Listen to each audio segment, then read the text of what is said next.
The story begins with our protagonist Yuan getting ready for a journey. He arrives at the airport excited and fantasizes about enjoying his vacation. Like everyone else, he goes to the boarding area. However, he unknowingly enters a portal and finds himself in another world where magic and fantasy creatures exist. He's happy that he has been summoned into another world and would soon begin living a life of luxury as seen in light novels. Shortly after, a man invites him to take the entrance exam to determine his magic potential, so he goes there full of himself, expecting to shatter the magic stone like most isekai protagonists. However, when he places his hands on the stone, it glows with white light and he is excited. Everyone laughs because a white light means that he has no magical affinity at all. With the help of a microscope, the examiners notice a very faint green light, which is a sign of wood magic. They tell him to come back later when his magic is visible to the ordinary eyes. As he wallows in self-pity, an old man offers to employ him as a gardener, since he has a slight wooden affinity. Afterward, he begins his life as a gardener, whose magic can only grow little flowers. One day, he hears sounds in the forest. He goes to spy and finds some people flirting. They quickly notice him, so he begins running. However, they can use magic, so they catch and humiliate him. At night, he complains to the man he works for, so he tells him the only way to gain power is to find fairies. He reveals he once tried and was able to acquire a fairy seed, although he was unable to grow it. He hands it to him and tells him to try his luck. Yuan notices a seal on it and shows the man. However, he is the only one that can read the Chinese character written on it. He tries growing the seed by using different methods for days but is unsuccessful. He suddenly gets an idea to try using his blood. He wanders in the forest again, only to find the same group flirting. This time, the lady bites one of the boys and reveals herself to be a vampire. The other boys get angry and attack her, but she counters the attack and captures the second boy too. Yuan runs for his life, but she manages to catch up to him. She captures and stabs him in the chest. Flowers begin growing from his injury. The flowers bloom beautifully and reveal a lady in the center. She approaches him intending to take his life. However, he is already dead. The vampire appears to claim her price. However, the fairy has other ideas. She slashes the vampire with a special move that will exchange her vitality with that of her master. He wakes up with delight that his fairy finally awakened. However, she tells him she only saved him to kill him herself. She starts striking him, but the damages come back to her. The moment is interrupted by a woman who introduces herself as the Dean of Shuo Yue Academy. She hands him a book called the Fairy Guide, which he uses to seal the fairy. Later, she explains that fairies disappeared overnight in their continent and the guide is the only thing left about them. Yuan wants the book, so she proposes that in exchange, he has to come to her academy and be her student, and help her find a vampire hiding in the school. At night, another fairy in the book named Yezi begins speaking. Yezi tells him the origins and details of fairies. She explains that he is too weak to summon any fairy, so she transfers into his smartphone for convenience. Yuan arrives at the academy. However, the students don't give him a warm welcome. They try to humiliate him again by giving him a test crystal. This time, it glows brightly with 2 magical attributes. He immediately uses the opportunity to ask a girl out, but she gets flustered and runs away. He seeks an explanation from Yezi, who explains that he has gained the attributes of the vampire and fairies. In addition, he has the ability to charm people. During a training drill, Yuan can't keep up with all the running. However, the teacher and the other students are doing just fine. A jealous student proposes a duel with Yuan. Although he refuses, the teacher won't have it, so they prepare to battle. At that moment, Princess and Kai arrives at the scene to spectate the fight. The fight begins with the student sending a wind spell toward Yuan. However, he has a barrier. His fairy called Mofei tells him to let her out so he can kill the student, but Yuan doesn't like the idea. So he uses his wood attribute to defeat the student but collapses afterwards. When he wakes up, he finds himself in another world. He finds a girl who is dying and cares for her. Some men appear, saying they plan to sell her into slavery, but he doesn't let them. He tries running away but is beaten severely. He protects the girl by shielding her. Once he discovers the girl is a human Mofei,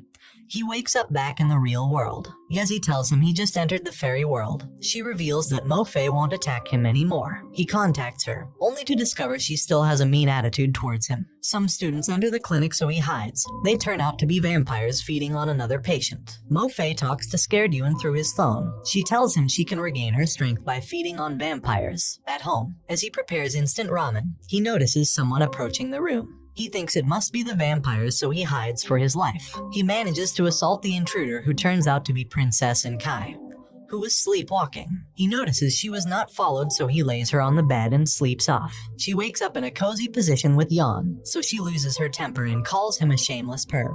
He curbs her anger by offering her ramen, which she takes a liking to. They quickly hide after noticing some intruders. The vampires search the entire room, but they are unable to find Yuan. He then uses his vines to bind them and escapes with the princess.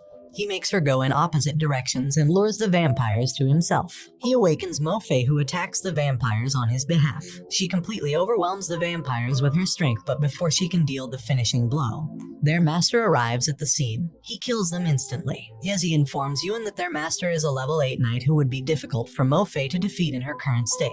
As the battle continues in the knight's favor, Yuan asks Yezi for help. She explains that he can either boost Mo Fei's power by bonding with her, or he can rebuild the fairy world. However, he doesn't have enough magic energy to enter the fairy world. The princess cuts and reveals she can transfer her energy to him, so he bribes her with a year's worth of ramen. As she transfers her energy, the knights release an attack along Yuan's way. However, Mo Fei shields it with her body. Yuan appears in the fairy world along with Yezi. Here, they find Mo Fei, who is working as a hitman. She cannot see or touch them. He stalks her only to find her talking with a man who looks like him. She watches the man called Zhao play his strings for the children in the street. However, he is confronted by some rascals who beat him up for trying to protect the children. As Mo Fei watches, she remembers being saved by him in the past, so she comes to his aid. As thanks, Zhao gives her his sword. She accepts it and offers to come to his aid if need be. Yuan is annoyed by watching them. He explains that his lookalike, Zhao, is very cunning and must have planned the entire situation to make Mo Fei fall for him like in his game. Back in the present, Yuan is unconscious and Mo Fei continues to battle the knights in exhaustion. As a last resort, she defends Yuan by trapping the knight with her blood.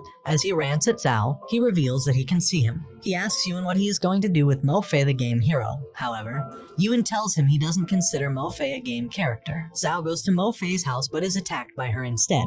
She explains that no one ever visits her. Zhao entices her with gifts and Yuan can only watch in frustration. The next day, they go on a date together. Zhao explains that he is an explorer. He tells her of the different places he has been to and his favorite being a house surrounded by flowers. The next day, after killing a man, she finds him waiting for her, so she hides her sword from him. At home, he cooks and treats her nicely while Yuan watches. Yuan notices the scenarios are happening like the game he was working on before being transported. Mo Fei takes an assassination job to raise money to flee with her new lover. Her boss warns her that Zhao might be dangerous, but she doesn't listen. She purchases tickets and hands them to him. Zhao tells her they would meet up 3 days later by the lighthouse. 3 days later, she packs her things to leave. She encounters some rascals, but they are surprised she lets them live. At the lighthouse, Mo Fei waits and waits for Zhao, but he doesn't show up. Yuan watched in frustration as she waited for 3 days and nights. The next morning, her boss comes to tell her that she has fallen into a trap. The place is bombed. However, Mo Fei fights her way down. The enemies tell her to surrender by taking a little girl hostage, but she defeats all of them alone. She saves the girl, however, she is stabbed. Zhao reveals himself as the mastermind of the entire incident. As she is captured, Mo Fei relives her memories in tears. The leader of the gang decides to kill her, however, Zhao doesn't like the idea, so he fights off the remainder of the gang using his fairies. Mo Fei manages to get on her feet to drag him to death together with her, but he is protected by his fairies. She keeps attacking until her swords break and she doesn't have any strength left. The man doesn't let her die. He offers her a contract where she will become an all-powerful fairy. She accepts the contract and is turned into a fairy. Yuan attacks Zhao for being cruel to Mo Fei, but he explains he is simply playing a game to evolve the characters. He explains that they are the same person, and he is trying to make his dream of ruling another world a reality. Zhao disappears, leaving Yuan behind. Yuan tries to release her by stabbing himself to make the flowers bloom. Yezi tries to discourage him, but he doesn't listen. He climbs up and gives Mo Fei a goodbye kiss. He lets go and lands on the sword. When Mo Fei wakes up, she realizes that Yuan and Zhao are not the same people. She weeps that Yuan died for her. However, it turns out that he is still alive. She demands an explanation, so he explains the situation in the real world. Together, they open a portal back to the present where the princess has exhausted her spiritual energy. Now, Yuan and Mo Fei are able to merge to awaken their fairy form. With this new power, they confront the knight on even terms in a fierce battle. Yuan seems to be enjoying his newfound power, but Yezi reminds him to wrap things up quickly. The two fighters use their ultimate attacks, however. Yuan comes out victorious. After the battle, the dean hands him 2 fairy seeds as a reward. She asks that he keeps what happened a secret. The next day, Yuan's exhaustion from the battle is visible in class. The teacher introduces 2 transfer students who turn out to be Mo Fei and Princess and Kai. They both sit with Yuan, so he gains the admiration of all the guys in class. He runs away from the mob who chase him for stealing all the beautiful girls. He finds himself in the library. Here, he asks the librarian for the magic to grow magical seeds. She hands him 2 scrolls stating they are what he can handle at his level. At night, he tries to use the scroll, but Yezi tells him it is going to be ineffective. She tells him not to worry, as she has eaten a plant encyclopedia and gained the ability to grow the seeds. With her help, they discover the way to grow the seeds. However, he simply tosses them into the lake and waits. He waits for days, but nothing happens. The knight reports to his master, who is pissed that he failed to carry out his plan. He calms down after being informed about the existence of fairies. He orders the knight to obtain the fairy by killing its master. Later, the fairy seed finally transforms magically into a white-haired fairy. Mo Fei is distressed by the condition of her awakening. The fairy suddenly gains consciousness and immediately tries to attack Yuan, calling him a fake. The moment is interrupted by the blooming of another fairy seed. The arrival of the second fairy makes the other fairy stop being hostile, so they accept Yuan as their master. Yuan names them Lotus Frost and Uxian and summons them into the guide. The next day, the principal informs him that the rogue knight is leading some knights of the Orphi Empire to attack the princess and also claim his fairies. She orders him to leave the academy with the princess. As they journey, he notices that Uxian and Lotus have gone ahead to a lake. He and Kai rush in excitement to take a dip, but they run into a dragon. The dragon moves to capture the cute fairies for himself, so he attacks Yuan. After the dragon introduces himself as Giorgio's, Yuan challenges it to a duel. He traps it with his vine, forcing it to surrender. Yuan asks that he drop some money since he lost, so it flies off, leaving behind a whistle. Later, he books a room in the lake's resort for his companions. Later, Lotus is still hostile toward him. She tells him she awakened with an unknown sense of hatred towards him. Yuan notes that she has amnesia, so he tells her to relax in the lake. However, she starts losing control and attacks him. She ends up taking the damage instead. The knights suddenly appear, wanting to steal the fairies. Yuan uses the whistle to call for Giorgio's, instead of fighting for him. He joins forces with the knights in hopes that they save a fairy for him. The fairies confront the knights in a 3-on-3 battle, while Yuan is chased by the dragon. His vines do not work this time, so Giorgio's forces him into the lake. Inside, he is able to capture him using a new spell. He then notices a seal at the bottom of the lake. As the seal reacts with Yuan, Mo Fei rushes to aid him, leaving behind the 2 fairies to be outnumbered. They try to hold off the knights until Mo Fei comes back to defend them. At the same time, the knight ambushes Kai, who is asleep. Yuan wakes up to find Zhao again. He informs Yuan that a new game has started. He sees Lotus Frost, who is still a human. She offers to treat his injury, however, she overdoes it. She tells him her name is Lion. Yuan is told that he is inside the fairy world of her memories, so he has to follow her and discover her memories so he can go back to the real world. Zhao then finds a baby dragon and asks him to spy on Lion. He reports that Lion picks flowers for a living. Furthermore, she is trying to find a way to cure her sick sister. Zhao tries to get close to her as he did with Mo Fei. He offers to help her look for herbs that can cure her sister in a cave. Inside, they are attacked by a giant tiger. Despite the danger, she goes ahead to pick the herb. The roof starts collapsing, so Yuan rushes to save her. However, Zhao teleports to her rescue, leaving him to face the tiger alone. Lion leads Zhao out of the cave, but the tiger chases after them. They arrive at a cliff with nowhere to escape, so Lion moves to protect them with a stick. As she attacks the beast, it tries to stomp her, but she is saved in time. Zhao goes back to confront the monster, who he defeats with ease. He learns that it was the baby dragon who made the beast awaken. Knowing what it did, it begins begging for its life. It is forgiven but is tossed down the cliff to search for more herbs. Later, sobs because the herbs didn't cure her sister. Zhao reveals that he knows a cure. He tells her it is called the purity of the 3 incarnations. The next day, Zhao proposes to Lion, but she leaves without saying how she felt. She didn't respond because she only wanted to care for her sister. At home, she cares for her sister, who is Lotus Frost and is very weak. She tells her that Zhao told her a prescription, but it is still incomplete. The next day, Lion heads out to find more herbs. She finds evil Zhao sleeping by the lake waiting for her. He then takes her on a ride in a boat. Yuan is present, but she can't see him. As they ride, she reveals that this was the lake where her sister saved her from drowning. As a result, she developed an illness. The next day at the lake, he reveals he has found the complete prescription. He explains that it is the blood of the patient's relatives that is needed. However, it is going to be in large quantities, so it is too dangerous. At the present, the knight is unable to attack the princess because of a protection spell done by Yuan. She wakes up and hugs him, not knowing he is a betrayer. Outside, Mo Fei continues to battle the other knights, but she is unable to protect her fellow fairies. The princess arrives with the knight. However, he attacks the fairies and reveals that the other knights are his allies. Back in the fairy world, Lion hangs out with Zhao. However, Lotus Frost watches her in anger because she told her she was going to get herbs for her. Lion explains to Zhao that she is tired of taking care of her sister and wants a life of her own. She blames herself for what happened on the lake, but she has accepted that her sister's disease is incurable. Lotus, on hearing this, breaks down in tears. At night, Lion gives her medicine with added poison. However, she is aware and drinks it anyway. As Lion prepares her meal, she takes a knife to kill her but hesitates. Lion, who already noticed, tells her to go ahead, and so she forces her hands. Lion tells Lotus Frost to take her to the lake so her blood can be used to cure her. At the lake, Zhao reveals to Lotus that Lion made her hate her so she would be able to sacrifice herself for her. However, Lotus doesn't want this. She takes the body inside the lake. Here,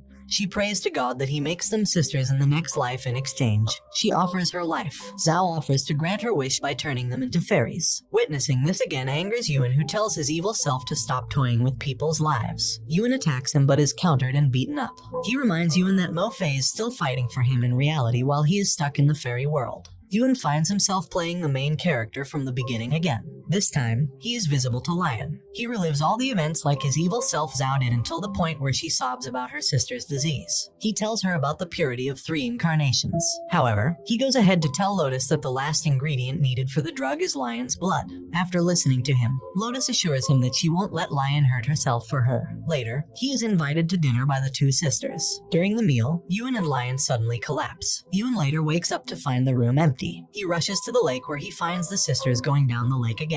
He is disappointed that his actions didn't change anything, so he pleads that Zhao gives him another chance. He accepts and sends him to the beginning again. He wakes up and relives the entire story again, together with Lion. This time, he stops the sisters from dragging the knife before anyone got hurt. He's able to explain that they need not sacrifice each other to be happy. The sisters reconcile happily, so Yuan leaves them to go outside. Here, he meets with his evil self, Zhao, who congratulates him on his success. He tells him his entire efforts may not affect the present. However, Fairy Lotus appears to tell him it isn't true. Together, they open a portal where he is to be transported back into reality, along with the baby dragon. The dragon comes out of the water with Yuan in tow. He quickly lets the princess on its back for safety.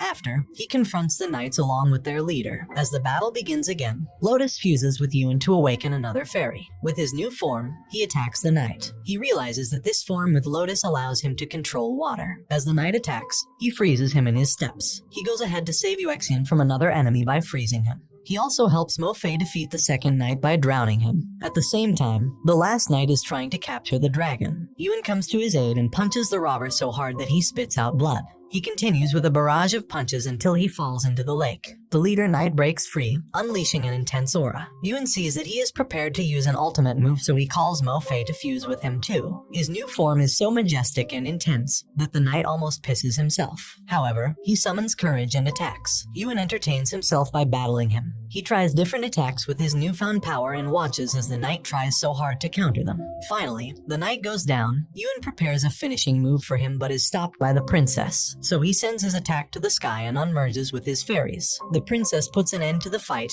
However, the knight goes his way. The lake begins blooming with flowers and Lotus reveals that she is merging with the lake to atone for her sins. Yuexian then goes back to the guide and Mo Fei follows suit shortly after, leaving Yuan and the princess to travel together on the dragon. And this brings the anime to an end. Don't forget to like and subscribe if you enjoyed, and turn on the notification bell so you never miss out on another video. Until next time, take care.